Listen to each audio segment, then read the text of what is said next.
Čūskas ir augstasiņu dzīvnieki, kas vasarā siltā laikā iznāk no savām slēptuvēm sildīties, un cilvēki, iegājuši mežā, nereti aizmirst, ka viņi vairs nestaigā pa pilsētas bruģi, bet atrodas dabā. Brīdī, kad filmējām raidījumu, Vidzemes slimnīcā atradās 2 pacienti, kuriem bija iekudusi odze.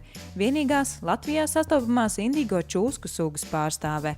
Mums jau nav nekādas anakondas vai kaut kādas citādas šausmas, bet mums ir, piemēram, odzes. Un arī zelkšu kodums nevienam nevarētu likties sevišķi patīkams. Un cilvēks nav čūskas dabiskā barība. Čūskas cilvēkiem pašas nevar brukt. Lai čūsku uzbrukt, viņu vajag uz to izprovocēt. Cik zināms, šogad bija viens gadījums, kad kāds vīrs bija ieraudzījis odzes uz meža staciņas un pieliecies ar savu iPhone viņu nofotografēt. Un čūskai šāda rīcība nebija patikusi. Un viņi viņam bija iekodusi.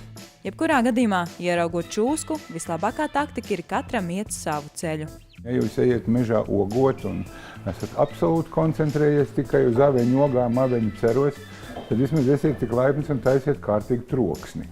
Lai meža zvēri var dzirdēt, ka te nāk neaizskaramais cilvēks, ja, un laicīgi pavākties no jūsu ceļa prom. Jo, ko jūs darīsiet, ja jums kāds uzkāps? Droši vien kodīsies. Ja? Čūska rīkojas tieši tāpat. Protams, nevar aizmirst, ka ejot uz mežu vai purvu, vislabākā apavu izvēle ir gumijas zābaki. Traumatologs norāda, ka, ja iekož čūska, tad nekavējoties jāvērš pie medicīnas darbiniekiem. Ja tas nav iespējams un ja tas nav pieejams, tad nekādā gadījumā nevajag mēģināt grāmatā saprakstīt to iegriešanu, brūcē un indas izsūkšanu. Tas nebūtu mēģināms pasākums. Ja? Pamatā miers, vēsums, varbūt kāds antihistamīns preparāts, piemēram, fenkarols, bet labāk būtu ļaut to izlemt medicīnas darbiniekam. Runājot par citiem kodumiem, kas vasarā varētu būt aktuāli, tas būtu bites, lapsenes, dunduri.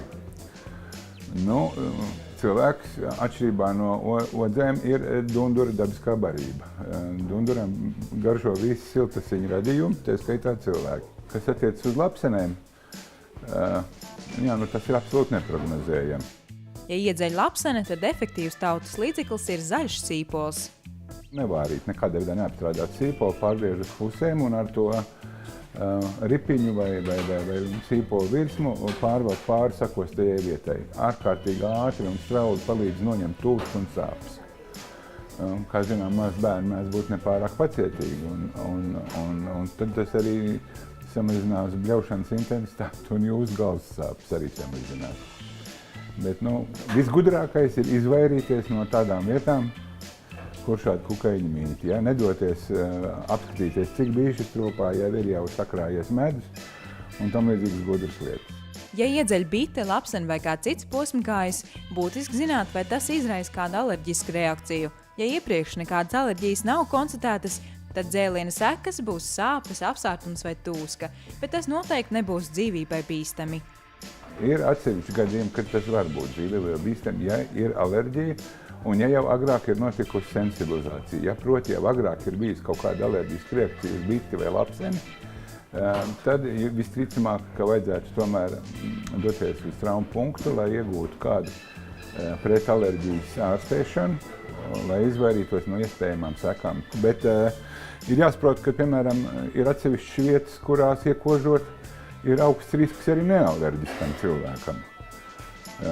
Es vēl nebiju ārsts, es biju skolā, gāja mazs puika bija, un manā ielā kāds vīrs, kurš strādāja meliorācijā, bija paņēmis pusdienu maizīti un zapcūdeni pusdienām, ko uzdzert, un nolicis kaut kur ēniņā mežmalā.